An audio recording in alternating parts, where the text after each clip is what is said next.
Hello, I'm Cam, welcome back to the second channel geography video. This is a series where I talk about geography and the world and stuff. And today I wanted to talk about cities which are basically part of another city but can't be legally because they're on the other side of the border. One of the most famous examples of this is probably New York, right? New York is a city which is right on the edge of New Jersey. It has a bunch of border disagreements with New Jersey, and it means that New York looks like this, and there are areas like this which are functionally part of New York in so many ways, including Newark, which literally has an airport mostly used for New York, but no, technically it's in New Jersey. Technically it's a whole different set of cities with a whole different set of rules, and it's just one of those really interesting things that part of New York is not really in New York. It's a bizarre thing that happens a lot in the United States, but it's something that's interesting because it happens all over the world across not only state boundaries or across, like provincial boundaries, but also you see it sometimes across, country boundaries. And today I want to talk about the one example I've ever seen of this where there is literally a community which should be two separate cities, but is not. There is Lloydminster in Canada, which is one city despite being on the edge between two separate provinces within Canada. As you can see, it's right on the edge out there, and it's one of the bizarre cases in the world, but yeah, it's the more logical way to solve it. So let me talk about how every other case is illogical, then we'll come back round to it. So let's start by talking about my favorite example of this one, because Kansas is a state you might not know very much about. It's very central, it's one of the most geographic centered in the US, and it has a large city called Kansas City, right? Except that's something you might have assumed if you've heard of Kansas City and you've heard of Kansas, but the truth is there are actually two Kansas cities, and again, this is just my favorite fact to go through, but the Kansas City, which is in Missouri, the state just to the right of it, is actually the bigger Kansas City. This is Kansas City, Kansas. As you can see, it's small in both area, but also in terms of population, and this is Kansas City, Kansas, the one with the airport, the one with everything like that, which means if you go to Kansas City, you hear like, oh yeah, we're going to Kansas City. Oh, that sounds great. I love Kansas. No, we're going to Missouri, but that also happens to be one of their biggest airports, and it's just one of those bizarre things of like, hey, guess what? Two cities, same name, bigger one is in the place you wouldn't expect it to be,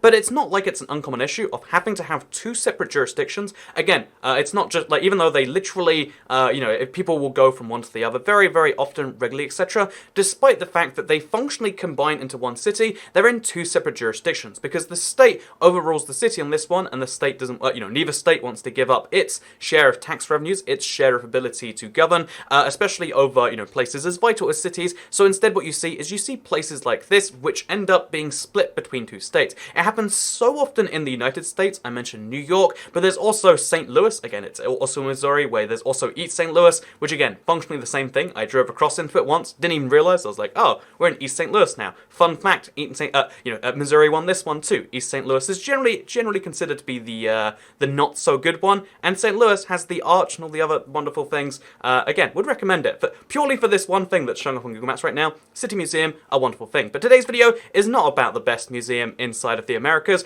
Instead, today's video is about weird things going across boundaries, because this happens all the time. You can also see it, for instance, in Europe. So when you think of Europe and you think of German cities, Frankfurt might come to mind. Again, for the same flying thing, if you fly any Star Alliance airline, for instance, Lufthansa, you'll usually end up in Frankfurt for some form of layover. So the world knows Frankfurt, the city, as Frankfurt, but most Germans, call it, especially in terms of transport and travel, Frankfurt am Main. They call it Frankfurt, and then am Main or am Main means it's on the River Main. As you can see, this right here, it's the River Main. It's an offshoot of the Rhine, funnily enough. Like, it's not even that far away from it. Cool little fact, it's just a little tributary, I believe it's called. But the interesting thing about Frankfurt am Main is the reason they clarify that is because there's actually two Frankfurts in Germany. The second Frankfurt is this one right here, Frankfurt an der Oder, or just Frankfurt am Oder. And the interesting thing about this city is after Poland joined the Schengen area, the city just to the right of it, which is again functionally combined with it, closer to a lot of people in the city than some parts of Frankfurt, is actually, Slabish here.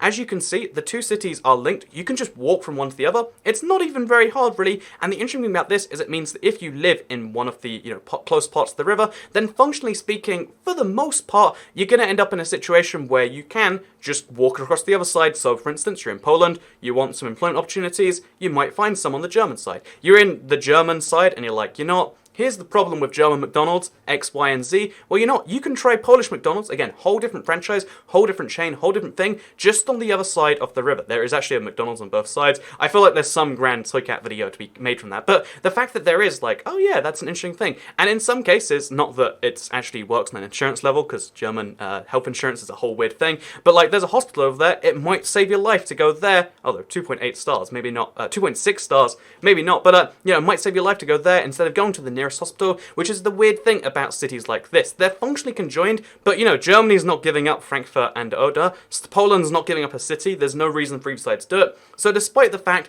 that the people living there might, they're going to slowly integrate more and more together, the national boundary thing means that you can't have two separate things. The most absurd example of this in the entire world that still exists to this day, and probably always will exist, is that between Belgium and the Netherlands, though. So if you don't know, Baarle-Hertog, Baarle-Nassau are two cities, which, again, you can just call them together, the Baarle village or whatever, but they're two, villages which are right next to each other. So this is Baarle-Nassau, and this is Baarle-Hertog. So if you don't know, basically this is a bit of Belgium, which is inside the Netherlands. There's also bits of the Netherlands inside of Belgium, and there's bits of inside the Netherlands, and there's bits of it. It goes all the way down. It's one of the craziest things where you can see, like, oh yeah, so this is the Belgium surrounded by Netherlands, then there's Netherlands inside of that, and then you see it go down multiple levels and just absurd things. But yeah, this is a real thing that exists inside of the Netherlands, and basically it's a really interesting village that functionally exists as one. Again, no one in this village is ever like, oh, I'm going over into, I'm going over into into the Netherlands now, back into Belgium, back into the Netherlands. The national boundaries don't really affect them, and that's truth be told because, again, they're both Eurozone states, or both in the Schengen area, both in the EU, both similar, states that used to have a shared national history, and when they, became split up, it wasn't really a big issue, but yet it does still create some weird things. So, for instance, you can see how, like, fireworks shops are always in the, the in the Belgian side, because, they have slightly less lax rules on that. You can see how there's different stores which end up on the Dutch side. Lots of weird things end up in this way, where there are certain advantages to being in one country over the other, and they kind of have like a competitive fight over it. And my favorite example of this, because if we zoom in super close, you can see on the street level, some people's houses exist on one side or the other. So like this one right here, actually that's perfectly going through the house, but some people's houses get cut off by the thing, like, oh, when you're in the living room, you're in the Netherlands. When you're in most of the other house, you're in Belgium. This happens all the time, but the way the two countries agreed to actually, like, split it for taxation and criminal purposes is whichever front door, like wherever your front door is, that's where you pay taxes. So you'll pay taxes to the Netherlands if this is your front door, which I assume it is because there's a road there, but let's just quickly check. You'd pay taxes in the Netherlands, and then obviously you would, even though you exist most of your time in Belgium, it's the weirdest case of two countries which are just friendly enough to make this work, and the village went for a lot of effort to actually mark all these boundaries because it's one of their weirdest claims to fame. It's an example of, the borders, because again, this village came about long before the idea of a country really even existed in Europe, and it was just lords that owned different bits of land that slowly got swapped more and more via various games. And yeah, because of that, there is this weird village where you're just crossing over. We're in Flanders, off the Netherlands, of Belgium right now, and if you go far enough down the road, then you go back into the Netherlands. It's the wildest thing, but this is how this village does work. There's a bunch of lines to denote when you cross some borders, but it's mostly just a fun way to attract tourists, and they do like that. But today's video is not just about those, although I wanted to use it as a good example of the fact that this happens everywhere. To give you more examples, Basel's airport, or Basel's airport, is actually in France, and there's a road going from it to Switzerland if you want to. For instance, the public transport system of Salzburg goes into Germany. There's so many examples all around the world of communities which cross borders because the borders were kind of put up through the community, and the community doesn't really stop it. And but the interesting thing is this happens everywhere. It's never the case where you have one community across both borders. That never really happens because the border has a higher precedence than the people that live there in a weird roundabout way. But the one exception to this seems to be Lloydminster in both Alberta and Saskatchewan. So yeah, the interesting thing about this city is it is in neither province and it's in both provinces. So yeah, Lloydminster is not two cities, Lloydminster, Alberta, Lloydminster, Saskatchewan. Lloydminster is one city which is in both provinces. That's a bit confusing, and it's actually the opposite, it's the one that makes the most sense, but it's the opposite to the status quo, and that's why I was so blown away when I found out, oh, that's not a real thing you can find. So, in case you're curious as to the fact that it is on the boundaries, if we look at, for instance, the the boundaries of Alberta, because if you don't know, as this video goes live, I believe I'm in Alberta, you can see it how, like, oh yeah, that cuts off right through Lloydminster, for instance. If you do the same with Saskatchewan, you can see how that happened, and it's just a really, really bizarre coincidence, basically, that led to this. So to give you the very brief history, because history is always an interesting thing to describe the present. Again, most things you can describe as having happened through some weird historical situation. So basically, the history of Lloydminster is they set up a city, or village at the time, back in the back when this was just called the Northwest Territory, because again the provinces didn't used to go so far north, and then eventually when they made the provinces, the lines just so happened by coincidence because they set up Lloydminster on one of the meridians. So when the boundary was delineated, it was also one of those meridians, which meant you end up the situation where Lloydminster was cut in half by the boundaries. Both Saskatchewan and Alberta end up with half the city each, because all of the people wanted to be all part of Saskatchewan. They begged the people to make the border just go around their city, but they said no, Alberta wasn't having none of that zigzaggedy line stuff, so the city ended up split in two. But then 20 years later, after a lot of petitioning from the residents, they agreed to, rather than having a Lloydminster Alberta and a Lloydminster Saskatchewan, just have a single Lloydminster. And you'd figure such a simple decision, but there's so many complexities to making something like that happen. The first one is like, okay, postal codes. So like, which, like province is it in? It's like, okay, so it's in two provinces, but the city is not on either, but it's also in both. Okay, sure, easy enough. Just make it so that everyone in the post system knows, Lloydminster, that annoying city. This is the only example of this anywhere in North America. It's like, okay, deal with that then, easy enough. Then it's like, okay, so what about, competitiveness between the two cities? So, for instance, Saskatchewan has a sales tax, Alberta does not have one. This city, even on the Saskatchewan side, does not have sales tax to stop there being a competitive disadvantage. For instance, the KFC, which is in Saskatchewan, doesn't want to be a disadvantage to the Arby's, which is in Alberta. So, solution to that, no sales tax in Saskatchewan. The income tax, although it is different, it's very, very similar, so most people wouldn't be deciding based on that alone. And yeah, for the most part, it just means that there is a single city where most of the residents don't really care at any given time which side they're in. And also, interesting enough, it's not just the city, which, by the way, has these border markers. I looked at them on the map, and they were the most disappointing ones in the world. I should mention, these right here are the border markers. They were put up to signify the significance of, like, hey, signify significance is a bit of a redundant sentence, but like, oh yeah, this is the border between Saskatchewan and Alberta, right here in the middle of our city. But it's just so ugly to have 4 big red pillars and then nothing else. Like, seems a bit weird, arbitrary, I don't know for sure. But yeah, isn't it kind of cool that right here, you can just, if you turn right at this intersection, which in America you can do even when the light is red, if I'm not mistaken, you turn right at this intersection, you're in Alberta. You go left, you're in Saskatchewan. You keep going forwards, you're kind of right on the line. Because this road,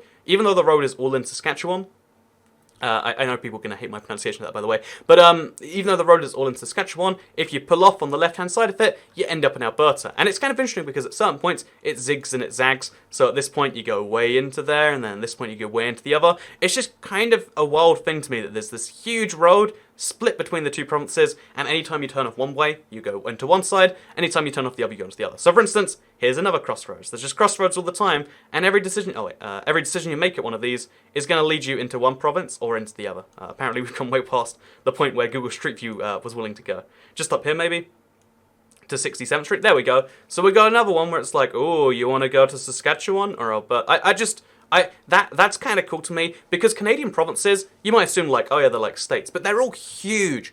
Again, excluding those ones, the small ones over here, the little friendly guys, they're huge. Every province of Canada is bigger than most European countries, bigger than most countries, full stop. So to see two huge ones share a city, it's almost the wildest thing that happened by chance, but it's also something where, for one time in history, the governments of various places put aside, their differences and just said, sure, how about we just have a thing that makes sense? It took a lot of effort, but there is a city which is in between two jurisdictions. It's in both jurisdictions, and it's in neither jurisdiction.